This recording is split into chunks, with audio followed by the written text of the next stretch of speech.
Mga kapatid, continue lang po kayo through the word of God. Wala po ko doon sasabihin. That verses na ating pong iaaraw ngayon, ating pong i-share sa inyo. Huwag niyong tandaanan yan. Basahin niyo araw at gabi. Huwag na natin pong bigyan ng interpretation. 1 Peter 1:20. 2 Peter 1:20, hindi na po ito bigyan ng sariling pangkahulugan ang Biblia. Kundi ihahayag lang. Ang sabi ni Joshua, read and meditate. Ano sabi niya, Brad? Read and meditate. Hindi sinasabi, read and interpret. Hello? Hello? Joshua 1:8.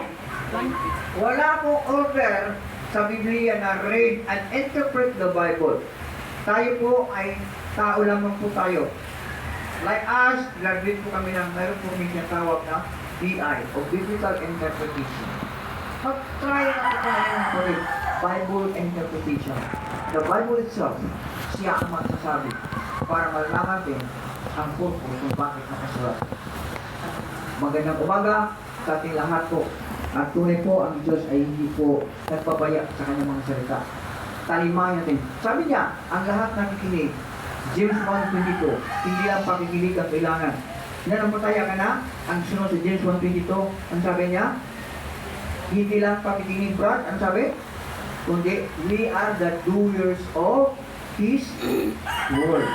Tayo ay gumagawa, tayo kong gagawa upang malalaman ng ibang tao itong magandang balita na itong pinag-usapan. Maraming tao na kailangan. People need the Lord. That's our vision. That's our desire to preach the gospel to every creation. That is the command of God to us. Thank you and God bless you this morning.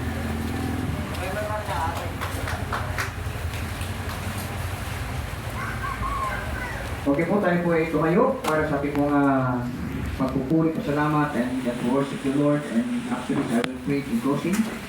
And after all, tayo po. Hallelujah. Lord, our hearts and minds set up ng palagi sa Pilipinas. Simple na po kami pong pag-aaral. We are proclaiming your words from the Bible. We are not interpreting the Bible. Thank you so much, Lord, for being with us. Thank you for all the people na nakinig sa inyo, Panginoon. Sabi, Panginoon, ang nakinig sa iyong salita, ang ayaw makinig ay hindi. Thank you very much, Lord. Patuloy niyong siryuhan ang iyong salita sa puso namin. At sa sunod namin pag-aaral, na GPs pa, Panginoon, deeper pa, tulungan niyo kami na malalaman namin ang inyong mga liwaga, ang inyong po mga nakatago niyo sa loob ng Biblia niyo. Salamat po, Diyos. Kaya Lord, naman ito, tulungan niyo po ang bawat isa na ito nakatayo.